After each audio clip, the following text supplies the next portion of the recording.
وَإِذَا قُرِئَ الْقُرْآنُ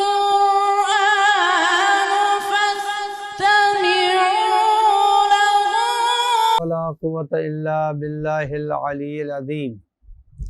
أعوذ بالله من الشيطان اللعين الرجيم. بسم الله الرحمن الرحيم.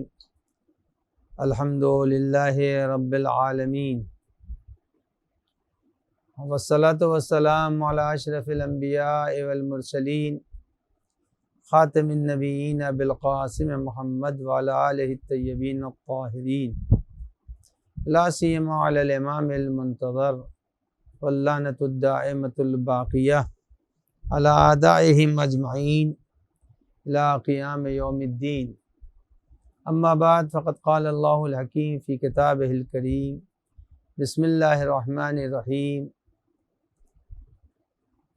ألم تر كيف فعل ربك بأصحاب الفيل ألم يجعل كيدهم في تضليل. ناظرین محترم، کل میں نے سورہ مبارکہ فیل کی تفسیر کے ذیل میں کچھ چیزیں آپ کی خدمت میں عرض کی تھی۔ آج اسی سلسلے کو آگے بڑھاتے ہوئے عرض یہ کرنا ہے کہ پروردگار عالم نے خانہ کعبہ کو روئے زمین کے اوپر اپنا پہلا گھر قرار دیا ہے۔ اسی گھر کو گرانے کے لیے ابرہہ چلا تھا، لیکن اللہ ارشاد فرما رہا ہے کہ اللہ نے اس کی تمام ترکیبوں کو، تدبیروں کو، اس کے منصوبے کو، اس کے ارادوں کو پروردگار عالم نے ناکام بنا دیا، تذلیل، مقصد تک پہنچنے نہیں دیا۔ تو معلوم یہ ہوا کہ پروردگار عالم اگر کسی چیز کی حفاظت کرنا چاہے تو دشمن چاہے پوری قوت کیوں نہ صرف کر دے، اس چیز کو مٹا نہیں سکتا ہے۔ ابرہہ نے ہاتھیوں کا لشکر لیا اور لے کر خانہ کعبہ کو مٹانا چاہا، لیکن وہ نہ مٹا سکا بلکہ خود ہی مٹ گیا۔ تو یہ تو ایک نمونہ تھا بیت کا، اور اس کے مقابل میں بھی اگر آپ دیکھیں تو اللہ جس طرح سے چاہے، جس چیز کی حفاظت کرنا چاہے کر لیتا ہے۔ کعبے کو ابابیل کے ذریعے سے بچا لیا، اور جناب موسیٰ علیہ السلام کو اللہ نے خود آغوش فرعون میں پروان چڑھا کر بتا دیا کہ ہمیں بچانے آتا ہے۔ اللہ کے ناموں میں سے ایک نام ہے یا حفیظو، حفاظت کرنے والا۔ تو چونکہ اللہ حافظ ہے، حفیظ ہے، حفاظت کرتا ہے، لہذا اس کو معلوم ہے کہ کس چیز کی کیسے حفاظت کی جا سکتی ہے۔ لہذا ہمارے علی ٹی وی کے ناظرین نے دیکھا ہوگا ڈسکوری کے اوپر کہ ہرن اور شیر کے درمیان بالکل دشمنی ہے، کبھی شیر ہرن کے ساتھ اظہار محبت نہیں کرتا، لیکن بہت سے ایسے مناظر بھی دنیا والوں نے ٹی وی پر دیکھے ہیں کہ شیر ہرن کے بچے کی پرورش کر رہا ہے، حفاظت کر رہا ہے۔ تو معلوم یہ ہوا کہ اللہ جب چاہے جس چیز کی حفاظت کرنا چاہے وہ کر لیتا ہے۔ تو خانہ کعبہ کو اللہ نے اپنا گھر قرار دیا ہے، اور زمین کے اوپر ارشاد قرآن مجید ہو رہا ہے: اِنَّا أَوَّلَ بَيْتٍ وُضِعَ لِلنَّاسِ لَلَّذِي بِبَكَّةَ مُبَارَكًا وَهُدًى۔ اللہ نے خانہ کعبہ کو پہلا گھر قرار دیا ہے۔ اب یہاں کے اوپر میں ایک وضاحت کر دوں کہ یہ ذہنوں میں نہیں آنا چاہیے کہ اب زمین کے اوپر خانہ کعبہ سے پہلے کوئی گھر نہیں تھا، ایسا نہیں ہے۔ زمین کے اوپر بہت سے گھر تھے، اور آثار قدیمہ والے زمین کے نیچے سے بہت سے گھروں کو نکال بھی رہے ہیں، تلاشی بھی لے رہے ہیں، گھر مل بھی رہے ہیں۔ نہیں، اللہ نے بابرکت گھر جو بنایا ہے، قابل ہدایت گھر جو بنایا ہے، وہ صرف خانہ کعبہ ہے۔ اس لیے مفسرین نے بیان کیا کہ اولیت سے مراد یہ نہیں ہے کہ روئے زمین کے اوپر یہ پہلا گھر ہے، بلکہ پروردگار عالم نے زمین کے اوپر ہدایت کے لیے یہ پہلا گھر بنایا تھا، اور جب اللہ نے اسے اولیت بخشی ہے، پہلا گھر قرار دیا، آج تک یہ گھر باعث برکت بھی ہے، باعث ہدایت بھی ہے۔ اس گھر کا ایک نام یہ بھی ہے بیت العتیق۔ 6 نام اللہ نے اس خانہ کعبہ کے رکھے ہیں، اس میں سے ایک گھر یہ ہے بیت العتیق۔ بیت العتیق سے مراد کیا ہے؟ 2-3 معنی ہیں۔ ایک معنی تو یہ ہے کہ عتیق کہتے ہیں یہ قدیم ترین گھر ہے، اس لیے اس کو عتیق کہتے ہیں۔ دوسری بات عتیق کہنے کی یہ ہے کہ دنیا کی زمین پر جتنے بھی گھر ہیں ان سارے گھروں کا کوئی نہ کوئی مالک ضرور ہے، یا رہا ہوگا اور اب نہیں ہے، لیکن ایسا نہیں ہے۔ یہ وہ واحد زمین کے اوپر گھر ہے جس کو اللہ نے اپنا گھر بنایا، اس کا کوئی زمین کے اوپر مالک نہیں ہے۔ اسی لیے بیت العتیق کی تفسیر میں یہ ہے کہ اللہ کے اس گھر کا زمین پر کوئی مالک نہیں ہے، وہ یکا و تنہا اپنے اس گھر کا مالک ہے۔ اس مالکیت کو مٹانے کے لیے اور گھر کو مسمار کرنے کے لیے، منہدم کرنے کے لیے ابرہہ چلا تھا۔ ابرہہ نے اپنا ارادہ مکمل کر لیا، لیکن اللہ نے لفظ تذلیل کے ذریعے اس کے ارادے کے ناکام ہونے کی خبر دی۔ اب عزیزان گرامی، یہ خانہ کعبہ کی ایک تاریخ بھی ہے جس کی طرف اس وقت تھوڑا اشارہ کروں گا۔ دوسرے خانہ کعبہ کے عبادی پہلو بھی آپ کے سامنے اس وقت، یعنی اس خانہ کعبہ سے ہماری عبادتوں کا کیا رشتہ ہے، اس کی طرف بھی اشارہ کروں گا۔ پہلی چیز یہ ہے کہ خانہ کعبہ کے لیے امام جعفر صادق علیہ السلام سے شخص نے سوال کیا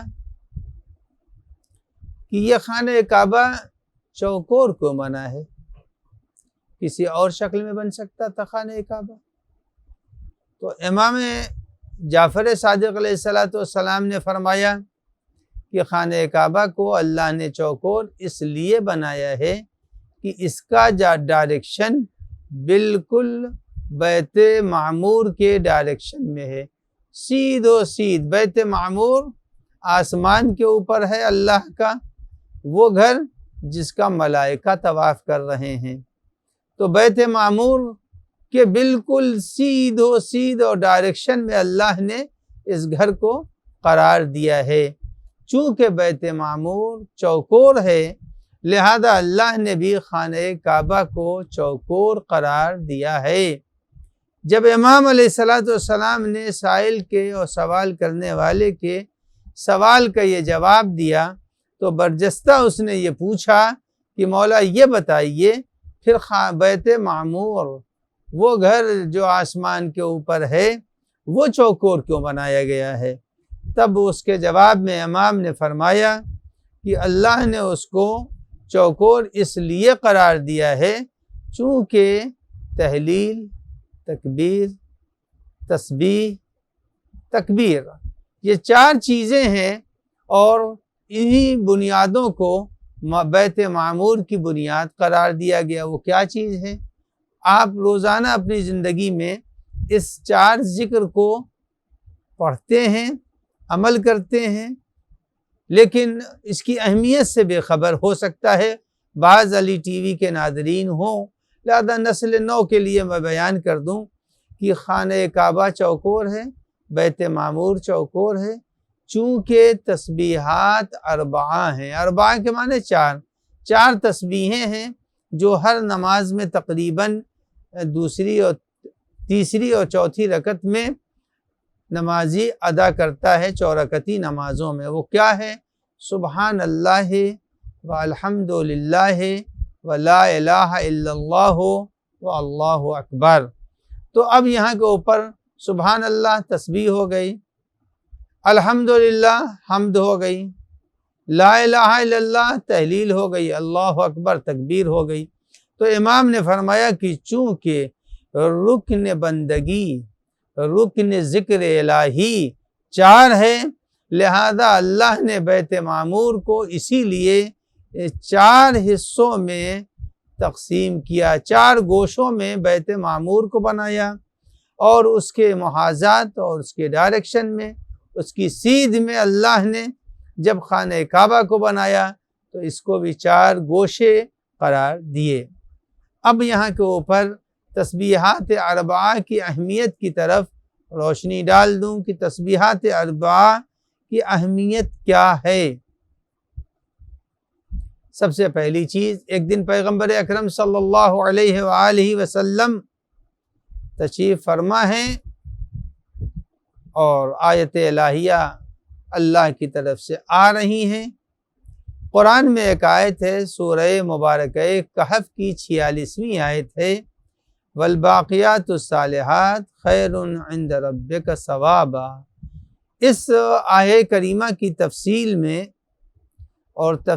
میں معصومین علیہ السلام نے بیان فرمایا ہے کہ باقیات الصالحات کون سا عمل ہے جو صالح کہا جائے۔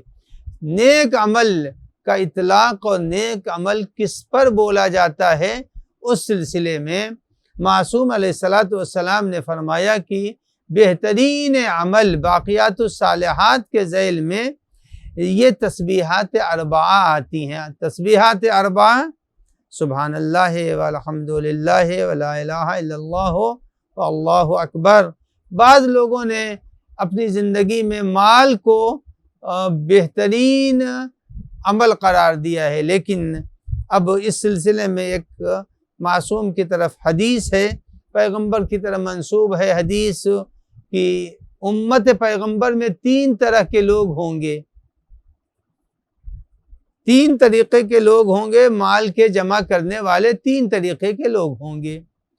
کچھ لوگ وہ مال کے جمع کرنے والے ہوں گے جو مال جمع کریں گے لیکن بس بھائی بس 2 روٹی عزت سے مل رہی ہے، رہنے کے لیے گھر ہو گیا، کھانے کے لیے 2 روٹی ہو گئی، ضرورت اپنی پوری کر لیتا ہوں، خوشی اور غمی کے موقعوں کے لیے 2 پیسے جو جمع کرتا ہوں وہ خرچ کر دیتا ہوں، بس اس سے زیادہ کی ہم کو ضرورت نہیں ہے۔ بہت سے لوگ وہ ہیں جو باقیات الصالحات کے دائرے میں آتے ہیں امت پیغمبر میں، وہ بس اتنے ہی مال جس کو کہتے ہیں کہ بس زندہ رہ جائیں اور کسی کے محتاج نہ رہیں۔ جس کے اندر یہ جذبہ ہوتا ہے اس کے لیے منسوب ہے کہ معصوم نے فرمایا یہی وہ افراد ہیں جن کے لیے روز قیامت جب یہ پہنچیں گے تو پہنچنے کے بعد ان کی زندگی میں اتنا ہی تھا کہ 2 روٹیاں کھا لی، 2 پیسہ جو ہے راہ خدا میں دے دیا اور اس کے بعد کچھ نہیں۔ تو قرآن مجید ان کے لیے کہتا ہے جو ایسے افراد ہوں گے لا خوف علیہم ولا هم یحزنون، یہ وہ افراد ہوں گے قیامت میں جن کو نہ کوئی خوف ہوگا نہ کوئی حزن ہوگا۔ اب یہ آیت بہت زمازد ہے لوگوں کے، خوف اور حزن کا فرق بتا دوں۔ انسان امتحان میں فیل ہو گیا، جب فیل ہو گیا تو اب اس کو احساس ہوا کاش پڑھ لیا ہوتا، تو رنجیدہ انسان اپنے ماضی کے اوپر ہوتا ہے اور رزلٹ نہیں نکلا ہے، ڈر رہا ہے پتہ نہیں پاس ہوں گے یا نہیں ہوں گے۔ تو جو لوگ دنیا میں مال اتنا حاصل کرتے ہیں کہ ان کی ضرورتیں پوری ہو جائیں، ان کے لیے قرآن کہتا ہے لا خوف علیہم ولا هم یحزنون، نہ ان کو کوئی حزن ہوگا نہ انہیں خوف ہوگا۔ خوف کیوں نہیں ہوگا؟ اس لیے کہ اتنا مختصر ملا جو ملا تھا انہوں نے صرف کر دیا، خوف کی کوئی گنجائش نہیں ہے۔ اور دوسرے وہ افراد ہوں گے جو مال جمع کریں گے، پیغمبر کے ارشاد کی روشنی میں مال تو جمع کریں گے، لیکن مال جمع کرنے کے لیے صرف راستے حلال تلاش کرتے ہیں۔ بزنس کی تو حلال راستوں سے، مال تلاش کیا حلال راستوں سے، زراعت کی، کھیتی کی، باغبانی کی، جو بھی حلال ذریعے تھے وہاں سے مال کو تلاش کیا۔ جو مال کو تلاش کیا تو مال ان کا سب حلال ہے، اور اس کے ساتھ ساتھ خرچ کہاں کیا؟ جہاں جہاں اللہ نے کہا تھا غریبوں کو دے دیا، مسجدوں میں دے دیا، ناداروں کو دے دیا۔ مثلاً آج جو یہ زمانہ چل رہا ہے کرونا کی وبا کا، کرونا کی وبا میں بہت سے صاحبان خیر ایسے ہیں کہ جن کو اللہ نے حیثیت دی ہے، ان کی کوشش یہ ہو رہی ہے کہ کسی صورت سے ان لوگوں تک پہنچ جائے غلہ، کھانے کا سامان۔ روزوں کا زمانہ ہے کہ وہ بھوکے نہ رہیں، تو مال تو انہوں نے حلال سے کمایا تھا، خرچ کہاں کیا؟ حلال راہوں میں خرچ کر دیا۔ وہ جگہیں جو اللہ کو پسند ہیں ان جگہوں کے اوپر انہوں نے مال کو خرچ کر دیا۔ ایسے افراد کے لیے قیامت کے دن میں معصوم کی حدیث کی روشنی میں، جیسا کہ منسوب ہے امام کی نبی اکرم صلی اللہ علیہ وآلہ وسلم کی طرف، کہ یہ افراد وہ ہوں گے فی حلالہا حساب، اپنے حلال مال کا انہیں اللہ کے ہاں حساب دینا پڑے گا۔ جب دینا پڑے گا تو قیامت کے دن حساب دیتے دیتے دیتے دیتے اب یہ جنت میں جب پہنچیں گے تو کچھ وہ لوگ ہوں گے جو جنت میں بہت پہلے پہنچ گئے، تو جب ان سے ملاقاتیں ہوں گی امیروں سے، ان غریبوں کی، تو وہ پوچھیں گے بھیا تم اب آ رہے ہو جنت میں، تمہیں تو بہت پہلے آ جانا چاہیے تھا، ہم لوگ تو نہ جانے کب سے جنت کی نعمتوں سے فائدے اٹھا رہے ہیں اور بہرہ مند ہو رہے ہیں۔ تو وہ جواب دیں گے کہ میں اپنے مال کا حساب دے رہا تھا، گنہگار نہیں تھے، فی حلالہا حساب، مال حلال کا حساب دینا پڑے گا، لہٰذا ہم حساب دے کے آ رہے ہیں، لہٰذا ہم کو دیر لگی پہنچنے میں۔ تو تیسری امت پیغمبر میں جو صنف پائی جائے گی وہ ان لوگوں کی ہوگی جنہوں نے جمع مال کیا ہے، انہیں یہ فکر نہیں ہے کہ یہ یتیم کا مال تھا، بیوہ کا مال تھا، ظلم سے ہم لے رہے ہیں، انہیں مال جمع کرنا ہے۔ جیسے آج کے حکمراں ہیں کہ آج کے حکومتوں میں کیا ہے، جو ان کا دل چاہ رہا ہے، جو قانون بنانا چاہتے ہیں وہ بنا لیتے ہیں۔ بینکوں سے پیسے لینا ہے، لے لیا، انہوں نے نوٹ کو بند کر دیا، کسی کی امیدیں پامال ہو رہی ہیں۔ تو کہا ایسے وہ افراد ہوں گے امت پیغمبر میں کہ جن کے ذریعے سے پروردگار عالم ان پر عذاب نازل کرے گا۔ تو اب معلوم یہ ہوا کہ باقیات الصالحات کے ذیل میں سب سے اچھی چیز جس کو معصوم نے قرار دیا وہ مال نہیں ہے۔ باقیات الصالحات ٹھیک ہے، مال سے مسجد بنوا دی، مال سے عزا خانہ بنوا دیا، دولت اور خرچ کر دی، زیارت کے امور میں خرچ کروا دیا، لوگوں کو زیارت پہ بھیج دیا، یہ سب تو ہے، لیکن یہ یاد رکھیے گا جب دولت ہوگی تب تو مسجد بنوائیں گے، دولت ہوگی تب تو عزا خانہ بنوائیں گے، دولت ہوگی تب تو کسی کو زیارت کے لیے بھیجیں گے۔ لیکن پروردگار عالم نے دولت کو باقیات الصالحات کے ضمن میں اور ذیل میں نہیں بیان کیا ہے۔ اللہ نے باقیات الصالحات کے ذیل میں جس چیز کو بیان کیا ہے وہ زبان معصوم اور بیان معصوم کی روشنی میں کیا ہے؟ فرما رہے ہیں تسبیحات اربعہ ہے، سبحان اللہ والحمد للہ ولا الہ الا اللہ واللہ اکبر۔ اس کے لیے دولت کی ضرورت نہیں ہے، اس کے لیے حکومت کی ضرورت نہیں ہے۔ غریب سے غریب آدمی بھی اگر یہ ذکر کر رہا ہے تو اس کا فائدہ کیا ہے؟ پیغمبر اکرم صلی اللہ علیہ وآلہ وسلم کو جس وقت معراج پر اللہ نے بلایا، پیغمبر کو تمام جنت کی چیزوں کو دکھلایا تھا۔ پیغمبر اکرم صلی اللہ علیہ وآلہ وسلم ایک جگہ سے گزر رہے تھے، جب اس جگہ سے گزرے تو دیکھا کچھ فرشتے ایک محل بنا رہے ہیں، ایک قصر تعمیر کر رہے ہیں، ایک پیلس بنا رہے ہیں۔ ٹھیک ہے، پیغمبر نے دیکھا کہ یہ پیلس بنا رہے ہیں، ایک گھر ہے جس کو چند ملک مل کر کے کھڑا کر رہے ہیں، تھوڑی تھوڑی دیر کے بعد وہ رک جاتے ہیں۔ پیغمبر نے دیکھا فرشتے رک گئے، اب کچھ نہیں بھیج رہے ہیں، اب وہ دیواریں نہیں کھڑی کر رہے ہیں، نہیں وہ قصر بنا رہے ہیں۔ تو نبی اکرم نے وہاں موجود تھے، انہوں نے فرشتوں سے پوچھا کہ تم ابھی کام کر رہے تھے، ابھی تم نے ہاتھ روک دیا، تم نے کچھ آگے اپنی دیواروں کو بلند نہیں کیا۔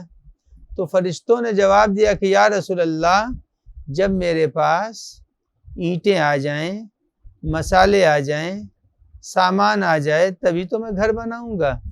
میرے پاس سامان نہیں ہے لہذا میں گھر نہیں بنا رہا ہوں۔ جس کا گھر بنا رہا ہوں وہ سامان بھیجے، جب سامان بھیجے گا تو میں بناؤں گا۔ یعنی اب ایک بات یہ بھی سمجھ میں آ گئی کہ ہم دنیا میں رہ کر جنت میں اپنا گھر بنوا سکتے ہیں۔ ہم کو سامان یہاں سے بھیجنا ہے۔ دنیا چاند پر جانے کے لیے مکان ڈھونڈ رہی ہے، وہاں مکان بنائیں گے۔ اللہ نے کہا نہیں، تم زمین پر بیٹھے بیٹھے جنت میں مکان بنا سکتے ہو۔ اب رسول اللہ نے پوچھا یہ جس کا مکان بن رہا تھا تم اس کے طرف سے اینٹیں پا رہے تھے اور مسالے پا رہے تھے اور پانی پا رہے تھے اور پلاسٹر کے سامان پا رہے تھے، اب نہیں ہے، مل رہا، کیوں نہیں وہ بھیج رہا ہے؟ کہا یا رسول اللہ یہ اور کسی چیز سے نہیں بنتا مکان، یہ بنتا ہے فقط تسبیحات اربعہ سے۔ جب کوئی بندہ زمین کے اوپر تسبیحات اربعہ سبحان اللہ والحمد للہ ولا الہ الا اللہ واللہ اکبر پڑھتا ہے تو ہم فرشتوں کو اللہ نے حکم دیا ہم اس کے لیے جنت میں قصر تیار کریں، ہم اس کے لیے پہلے 100 محل تیار کریں۔ تو جب زمین کے اوپر کوئی انسان تسبیحات اربعہ کو پڑھتا ہے تو جنت کے مکان کے لیے میٹیریل فراہم ہوتا ہے۔ تو اب یہ تسبیحات اربعہ، اس میں دولت کی ضرورت نہیں ہے۔ علی ٹی وی کے ناظرین اس ماہ مبارک رمضان میں جس قدر چاہیں تسبیحات اربعہ کو پڑھیں، اور تسبیحات اربعہ جیسا میں نے پہلے گفتگو میں کہا، تسبیحات اربعہ جب انسان پڑھتا ہے تو یہ کعبے کی یاد دلاتا ہے، اور جب کعبے کی یاد دلائے گا تو کعبہ بیت معمور کی یاد دلاتا، اور بیت معمور پروردگار عالم کے رکن بندگی کی یاد دلاتا ہے۔ تو اب تسبیحات اربعہ کا فائدہ یہ ہے کہ یہاں سے بیٹھا ہوا انسان جنت میں اپنے لیے محل تیار کرتا ہے۔ اب آئیے، یہ تو ایک رخ ہوا، دوسرے رخ کی طرف اشارہ کروں۔ پیغمبر اکرم صلی اللہ علیہ وآلہ وسلم نے اصحاب کے جھرمٹ میں بیٹھے ہوئے ہیں کہ ایک مرتبہ حضور نے فرمایا کہ سپر تیار کرو۔ اب میں اپنے ناظرین کو بتا دوں سپر کس کو کہتے ہیں۔ آپ لوگوں نے ذوالجناح پر دیکھا ہوگا، ایک ڈھال ہوتی ہے، ایک تلوار ہوتی ہے، تلوار کے ساتھ ساتھ ایک گول چیز ہوتی ہے جسے ڈھال بولتے ہیں، اسی کو سپر بولتے ہیں۔ تو اب پیغمبر اکرم نے فرمایا کہ اے میرے اصحاب تم لوگ سپر تیار کرو، ڈھال تیار کرو۔ تو اصحاب متوجہ ہوئے، کہا یا رسول اللہ کیا کوئی جنگ کا ارادہ ہے؟ کسی جگہ کے اوپر ہم لوگوں کو چلنا ہے بعنوان ایک سپاہی سولجر کے، اس لیے کہ تلوار اور ڈھال تو سپاہی رکھتا ہے۔ تو پیغمبر اکرم نے فرمایا کہ نہیں، جہنم کے لیے سپر تیار کرو۔ تو اصحاب کی آنکھیں کھلیں اور متوجہ ہوئے بیان پیغمبر کی طرف کہ یا رسول اللہ جہنم کے لیے سپر تیار کروں؟ کہا ہاں، جیسے تلوار کے وار کو سپر روکتی ہے ایسے ہی جہنم کے شعلوں کو بھی سپر روکے گی۔ سپر کے ذریعے سے شعلے تمہاری طرف بڑھیں گے، سپر روک لے گی۔ تو کہا کہ یا رسول اللہ وہ شعلے جہنم کے ہماری طرف بڑھیں گے تو کیسے رکیں گے وہ شعلے؟ تو کہا اس کے روکنے کا طریقہ یہ ہے کہ تم تسبیحات اربعہ پڑھو۔ تسبیحات اربعہ جنت میں مکان بھی بنا دیتا ہے، اور تسبیحات اربعہ جہنم کے لیے سپر بھی بن جاتی ہے۔ اب آئیے تسبیحات اربعہ کے فوائد بیان کرتے کرتے میں اب آپ کی خدمت میں ایک چیز اور بیان کر دوں تسبیحات اربعہ کے ذیل میں، کہ تسبیحات اربعہ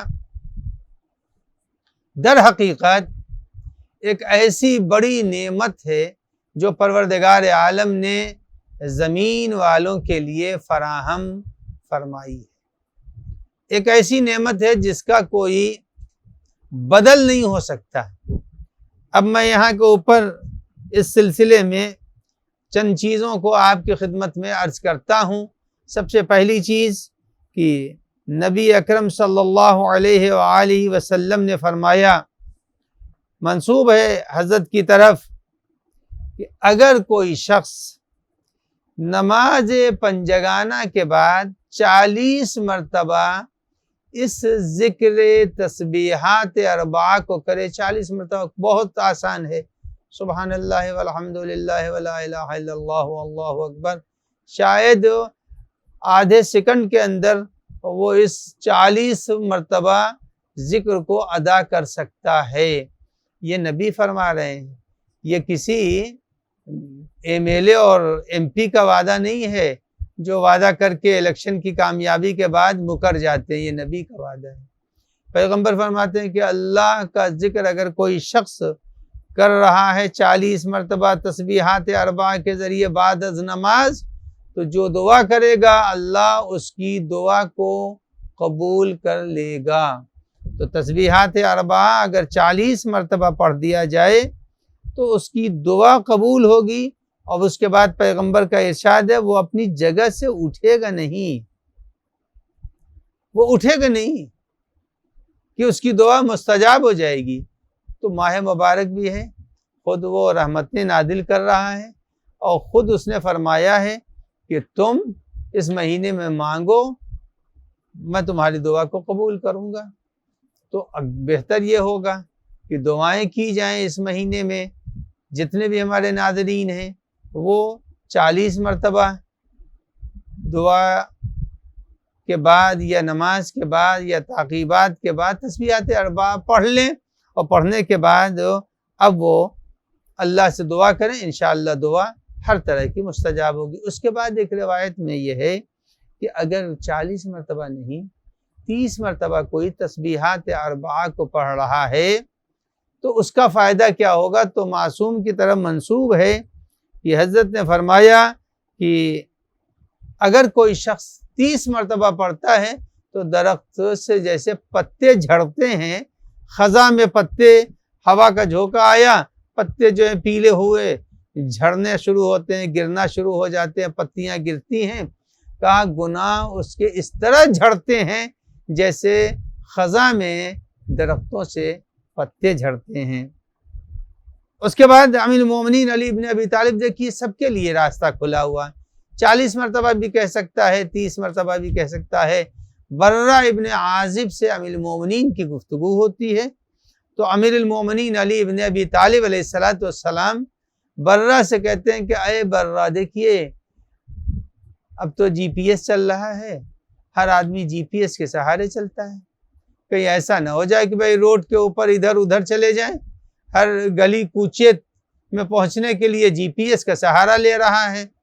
اور جی پی ایس اب ایجاد ہوا ہے، لیکن اللہ نے اپنا جی پی ایس بہت پہلے ایجاد کر دیا تھا. اللہ کا جی پی ایس کیا ہے؟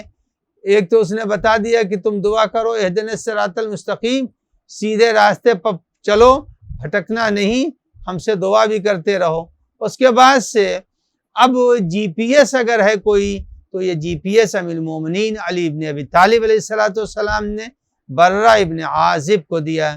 برہ سے کہا اے برہ، اگر کوئی شخص 10 مرتبہ، دیکھیے 40 سے 30 سے اب 10 مرتبہ، امام نے فرمایا کہ اگر 10 مرتبہ تسبیحات اربعہ کوئی شخص پڑھتا ہے تو وہ کبھی ایمان سے منحرف نہیں ہوگا. یعنی اس کا ایمان اس کے دل میں ثابت اور باقی رہے گا، کبھی ایمان نکل نہیں سکتا. اب کسی کو یہ نہیں سمجھ لینا چاہیے، یقین نہیں کر لینا چاہیے ارے ہم تو سید ہیں، ہمارے گھر میں تو سیادت تھی، ہم تو اولاد رسول ہیں، یا کوئی یہ سمجھے ارے ہم لوگ بہت پکے ایمان والے ہیں، ہم تو خاندانی شیعہ ہیں. کہا نہیں، ایمان کبھی بھی نکل سکتا ہے، کسی سے بھی نکل سکتا ہے، اور کسی کے دل میں بھی ایمان کسی وقت آ سکتا ہے. لہذا کسی کو مطمئن نہیں ہونا چاہیے کہ ایمان ہمارا ہمیشہ ہمارے قلب میں رہے گا، بلکہ ہو سکتا ہے کہ وہ گمراہ ہو جائے، ہو سکتا ہے کہ منحرف ہو جائے. لہذا امیر المومنین علی ابن ابی طالب علیہ السلام نے برہ سے کہا، برہ ابن عازب یاد رکھنا 10 مرتبہ جس کسی نے بھی اس تسبیحات کو پڑھا اس کا ایمان اس کے قلب سے نکلنے نہیں پائے گا. اب آئیے تسبیحات اربعہ کے سلسلے میں میں آپ کی خدمت میں عرض کروں کہ پیغمبر اکرم صلی اللہ علیہ وآلہ وسلم ایک دن بیٹھے ہوئے تھے اپنے اصحاب کے جھرمٹ میں. تو پیغمبر اکرم صلی اللہ علیہ وآلہ وسلم نے اصحاب سے مخاطب ہو کے فرمایا کہ اگر تم اپنے گھر کی ہر چیز کو تلے اوپر رکھ دو، کرسی پر کرسی رکھ دو، میز پر میز رکھ دو، پلنگ پر پلنگ رکھ دو، صوفے پر صوفہ رکھ دو، اونچا تو ہو جائے گا، لیکن سارے سامان کو ایک یکے بعد دیگرے تلے اوپر رکھ دو تو کیا تم آسمان پر پہنچ جاؤ گے؟ اصحاب نے کہا نہیں یا رسول اللہ، آسمان پر کیسے پہنچ سکتے ہیں؟ ہمارے سامان میں اتنا کہاں ہے کہ ہم اس کو اتنا اونچا کرتے رہیں کہ وہ آسمان تک پہنچ جائے؟ نہیں پہنچ سکتے. پھر پیغمبر نے فرمایا کہ اگر تم کہو تو میں تمہیں ایک ایسا نسخہ دوں جس سے تم زمین پر بیٹھے بیٹھے فوراً آسمان کی بلندیوں کو چھو لو گے. اب بتائیے اگر اس وقت کوئی کہے کہ آپ اپنے گھر میں بیٹھے بیٹھے اور آپ کو بلندی مل جائے گی، جہاز پر نہیں جانا پڑے گا، ٹکٹ نہیں لینا پڑے گا، کچھ نہیں، ہر آدمی منہ کھولے ہاں کر دے گا.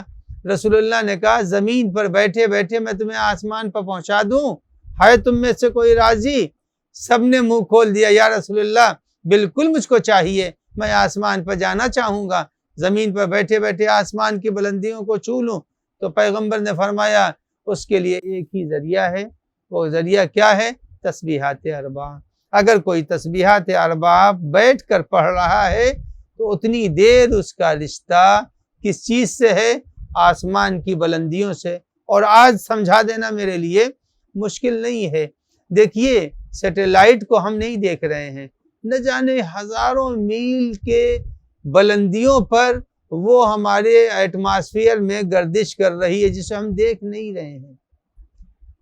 ہزاروں میل کی بلندیوں کے اوپر وہ سیٹلائٹ چل رہی ہے، لیکن وہاں سے ہمارا کنیکشن ایک چھوٹے سے موبائل کے ذریعے جڑا ہوا ہے. سیٹلائٹ کہاں ہے؟ لاکھوں میل کی دوری پر، لیکن اس کے باوجود ہم اپنا کنیکشن اس فاصلے کے باوجود جوڑ سکتے ہیں. یہ انسان کا بنایا ہوا ہے، سیٹلائٹ کسی اور نے، اللہ نے نہیں بنا، کہ انسان کے دماغ کی ایجاد ہے.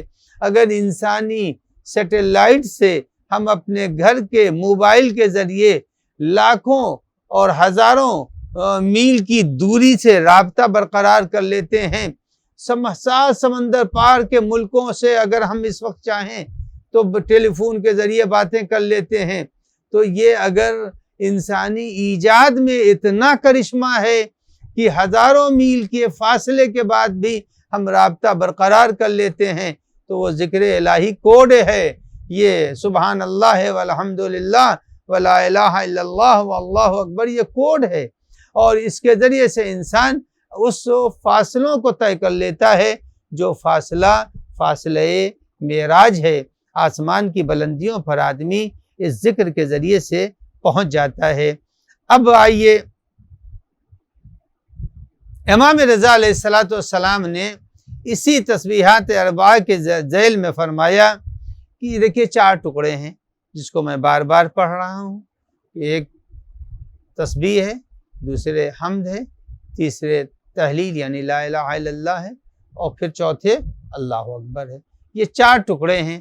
اس کو الگ الگ بھی پڑھا جا سکتا ہے، ایک ساتھ بھی پڑھ سکتے ہیں اور ایک ہی ساتھ پڑھتے ہیں، لیکن امام رضا علیہ السلام کی طرف منسوب ہے کہ اگر کسی شخص نے صرف 100 مرتبہ کہا سبحان اللہ، 100 مرتبہ کہا الحمدللہ، 100 مرتبہ کہا لا الہ الا اللہ، 100 مرتبہ کہا اللہ اکبر. بہت سے دعاؤں میں ہے، اعمال جمعہ میں بھی اس طرح کے ذکر شاید مفاتی میں مل جائیں. تو معلوم یہ ہوگا کہ ان 4 ٹکڑوں کو اگر کوئی انسان الگ الگ بھی ادا کرنا چاہے تو 8ویں امام علی رضا علیہ السلام نے فرمایا کہ اگر ان ٹکڑوں کو 100 مرتبہ کوئی پڑھتا ہے اور اس کے بعد 100 مرتبہ صلوات پڑھ لیتا ہے اور جب 400 مرتبہ وہ ہوئے ٹکڑے اور 100 مرتبہ اس نے صلوات پڑھی اللہم صلی علی محمد و آل محمد، اور اس کے بعد کا اللہم زوجنی من الحور العین، آسان تھا۔ زمین پر بیٹھے بیٹھے اللہ اس کہنے والے کے لیے کیا دے رہا ہے امام کے بیان کی روشنی میں؟ اللہم زوجنی من الحور العین، اے پالنے والے حور العین کو ہماری زوجیت میں قرار دے، ہماری زوجہ بنا دے۔ اب عزیزان گرامی، امام نے فرمایا کہ اگر کسی شخص نے یہ عمل انجام دیا، ماہ مبارک بہترین زمانہ ہے اس طرح کے عمل کے انجام دینے کا، تو ایسی صورت میں امام کے بیان کی روشنی میں یہ جنت میں حوروں کا شوہر قرار پائے گا۔ اب یہاں کے اوپر ایک دلچسپ جملہ امام کا ہے، یہ تسبیح اربعہ، تسبیحات اربعہ، یہ فقط تسبیحات اربعہ نہیں ہے۔ اس کو یہ نہ سمجھے کوئی کہ یہ تسبیحات اربعہ فقط ہیں۔ بہت سے ہمارے ناظرین کی تمنا ہے کہ جنت میں جائیں اور حوروں سے بغل گیر ہوں، گلے ملیں، ٹھیک ہے، لیکن جب تک مہر ادا نہیں ہوگا اس وقت تک شادی نہیں ہوتی۔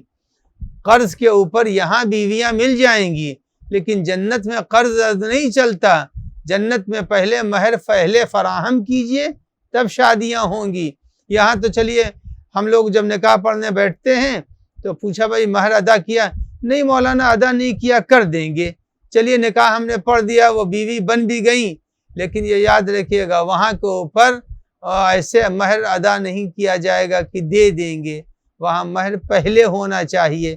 لہذا جو لوگ بھی چاہتے ہیں حوروں کی زوجیت کو قبول کرنا، اس امام کے بیان کی روشنی میں امام نے فرمایا یہی تسبیحات اربعہ وہ ہے جو حوروں کا مہر قرار پائیں گی۔ لہذا تسبیحات اربعہ ماہ مبارک رمضان میں بڑی اہمیت کا حامل ہے۔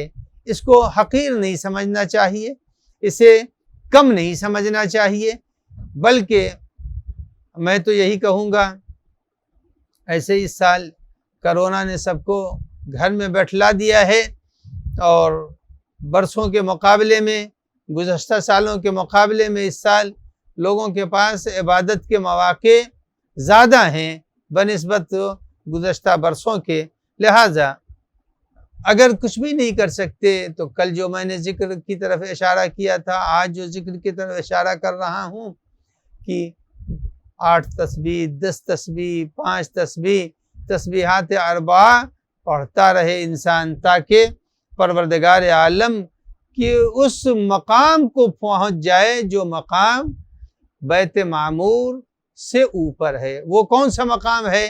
وہ مقام عرش الہی ہے۔ اب آئیے، امام موسیٰ کاظم علیہ السلام کا ارشاد ہے کہ ان کو ان کے جد اطہر نے بیان فرمایا، یعنی وہ بیان کر رہے ہیں کہ نبی اکرم صلی اللہ علیہ وآلہ وسلم کی خدمت میں یہودیوں کا ایک وفد آیا، ایک جماعت آئی رسول اللہ کی خدمت میں یہودیوں کی، اور آنے کے بعد یہودیوں کی اس جماعت نے پیغمبر سے ایک سوال کیا، اور سوال میں شرط یہ رکھی کہ اگر آپ میرے سوال کا جواب دے دیں گے تو ہم سب مسلمان ہو جائیں گے۔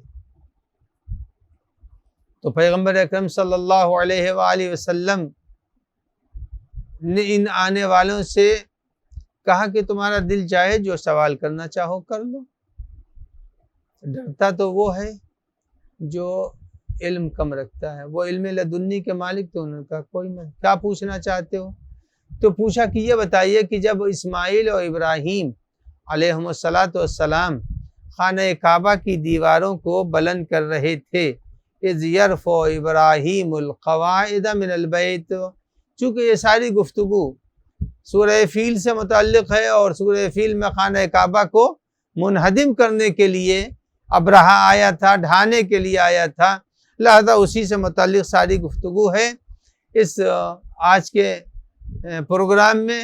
تو جب اس نے آنے والے یہودیوں کی اس ٹیم نے اور اس ڈیلیگیشن نے اس وفد نے اس جماعت نے پوچھا کہ وہ کون سا ذکر تھا جو وقت تعمیر خانہ کعبہ اللہ نے ابراہیم کو تعلیم دیا، تو پیغمبر اکرم صلی اللہ علیہ وآلہ وسلم نے فرمایا کہ جناب ابراہیم کو اللہ نے تسبیحات اربعہ کا ذکر دیا تھا۔ معلوم یہ تسبیحات اربعہ فقط ہم امت پیغمبر کے درمیان رائج نہیں ہے، بلکہ یہ تو اس وقت بھی رائج تھی، اور یہ ذکر اس وقت بھی پایا جا رہا تھا جب ابراہیم سلام اللہ علیہ خانہ کعبہ کی دیواروں کو بلند کر رہے تھے۔ تو دیوار کعبہ جب بلند کر رہے تھے تو یوں نہیں بلند کر رہے تھے، بلکہ بیٹا مدد کر رہا تھا، باپ دیواروں کو اونچا کر رہا تھا، لیکن ایک ایک پتھر رکھتے وقت جناب ابراہیم و اسماعیل تسبیحات اربعہ کا ذکر اور ورد کرتے جا رہے تھے۔ اب یہودی نے جب یہ سنا تو مطمئن ہو گیا کہ یقیناً اس کی آسمانی کتابوں میں بھی یہی تھا کہ حضرت ابراہیم اور اسماعیل علیہ السلام تسبیحات اربعہ کا ورد کرتے جاتے تھے اور پتھروں کو بلند کر رہے تھے۔ اس نے پوچھا کہ یہ بتائیے اس ذکر کا ثواب کیا ہے؟ آنے والے یہودیوں نے پوچھا اس ذکر کا ثواب کیا ہے؟ تو اب پیغمبر اکرم صلی اللہ علیہ وآلہ وسلم نے جو بیان کیا یہ کوئی دوسرا بیان نہیں کر سکتا تھا، وہی بیان کرے گا جس نے دنیا بھی دیکھی ہو، عالم ملکوت بھی دیکھا ہو، عالم جبروت بھی دیکھا ہو، عالم برزخ بھی دیکھا ہو، عالم نور بھی دیکھا ہو، عالم ارواح بھی دیکھو۔ جتنے عوالم ہیں اسی کو تو رب العالمین کی بنیاد پر بیان کیا جاتا ہے۔ جتنے بھی عالم پائے جاتے ہیں، جتنی بھی دنیا اگر آنکھوں سے نہیں دیکھے گا تو بیان نہیں کر سکتا۔ اس وقت اگر پوچھا جائے مجھ سے کہ یہ بتائیے علی ٹی وی کا اسٹوڈیو کہاں ہے، تو ہم بتا سکتے ہیں اس وقت کہ علی ٹی وی کا اسٹوڈیو کہاں ہے، لیکن ایک آدمی جو علی ٹی وی کو تو دیکھ رہا ہے، لیکن اگر اس سے پوچھا جائے بہت سے دنیا کے ملکوں میں جا رہا ہے اس وقت علی ٹی وی کا پروگرام، اگر ان سے پوچھا جائے کہ علی ٹی وی کا اسٹوڈیو کہاں ہے تو وہ یہ کہیں گے یہ تو ہم نہیں بتا سکتے اسٹوڈیو کہاں ہے، لیکن جو آنکھ سے دیکھ چکا ہے، جگہ کو پہچانتا ہے، وہ بتا دے گا۔ اب پیغمبر اکرم صلی اللہ علیہ وآلہ وسلم نے جو بیان فرمایا وہ یہ بیان فرمایا کہ عرش کے نیچے بیت معمور ہے، اور عرش کے نیچے فرشتے اللہ نے پیدا کیے ہیں جو تسبیحات اربعہ پڑھ رہے ہیں مسلسل۔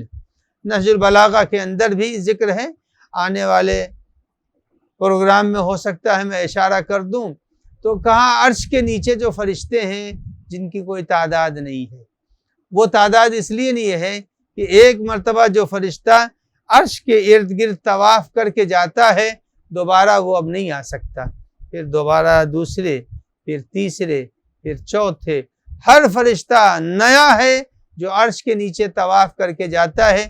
کہا ان کے طواف کا کہ 10 برابر ثواب اللہ زمین پر تسبیحات اربعہ کرنے والے کو دیتا ہے۔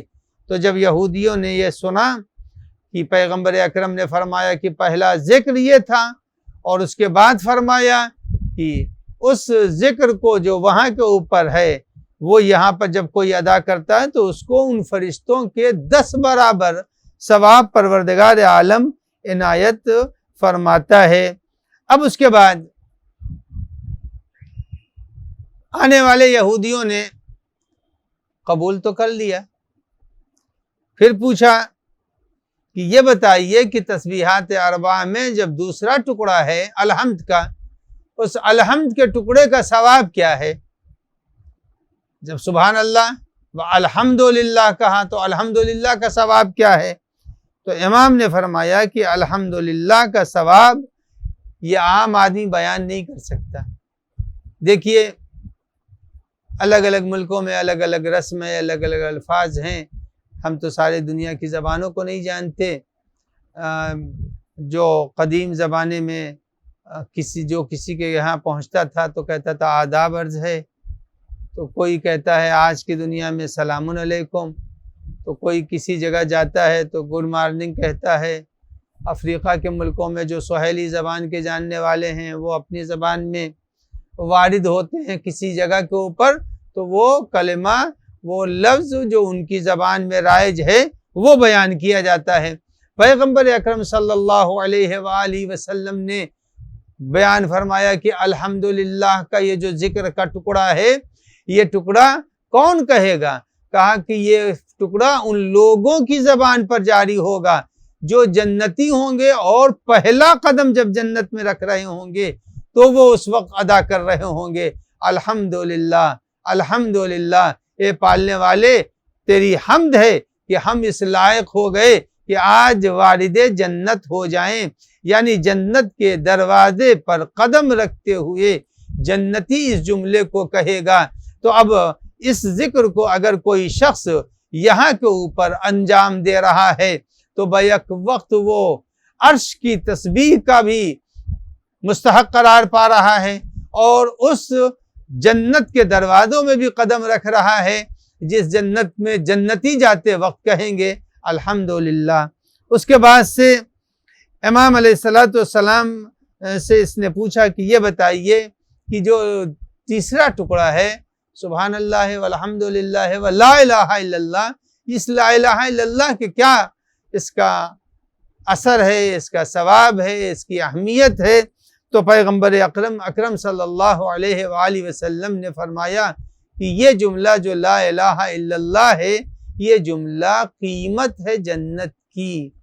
تو گویا اگر زمین کے اوپر کوئی ان جملوں کی ادائیگی کر رہا ہے اور اس ذکر کو دہرا رہا ہے تو اس کے معنی یہ ہے کہ وہ ذکر کرنے والا جنت کی قیمت ادا کر رہا ہے۔ اب اس کے بعد آخری ٹکڑا جو اللہ اکبر کا ہے، اللہ اکبر کے ذیل میں پیغمبر اکرم صلی اللہ علیہ وآلہ وسلم نے فرمایا کہ جب کوئی اس چوتھے ٹکڑے کا ورد کرتا ہے اور زبان سے ادا کرتا ہے تو جنت میں اس کے لیے درخت اگتے ہیں، درخت اگتے ہیں۔ یہ درخت وہاں کے اوپر بہترین نعمتوں کے درخت وہاں اگیں گے۔ اس کے بعد نبی اکرم صلی اللہ علیہ وآلہ وسلم نے فرمایا کہ یاد رکھنا درخت تو اگیں گے مگر ان درختوں کے جلانے کے لیے یہاں سے آگ مت بھیج دینا، ورنہ وہ سارے باغ تمہارے جھلس کے رہ جائیں گے۔ اب وہ باغ میں آگ کیسے جائے گی؟ اگر کوئی آدمی گناہ کر لے تو گناہ کے ذریعے سے وہ سارے کے سارے جو تسبیحات اربعہ کے ذریعے درخت اگائے تھے اللہ نے، اور اس نے اپنا بہترین باغ سجایا تھا، وہ باغ جل کر راکھ ہو جائے گا۔ آج کے ان سوالوں کے درمیان میں صرف 2 سوال آپ سے کرنا چاہتا ہوں اپنے ناظرین سے کہ سب سے پہلی چیز تو یہ بتائیے کہ خانہ کعبہ کو بیت العتیق کیوں کہتے ہیں؟ کیا وجہ ہے خانہ کعبہ کے بیت العتیق کہنے کی؟ اور دوسری بات یہ بتائیے کہ وہ ذکر کی تعداد کیا ہے جس کے بعد انسان منحرف نہیں ہوگا اور ایمان کے دائرے سے خارج نہیں ہوگا؟ وہ ذکر کی صحیح تعداد کس امام نے بیان کی تھی اور کتنی ہے؟ والسلام علیکم ورحمۃ اللہ وبرکاتہ۔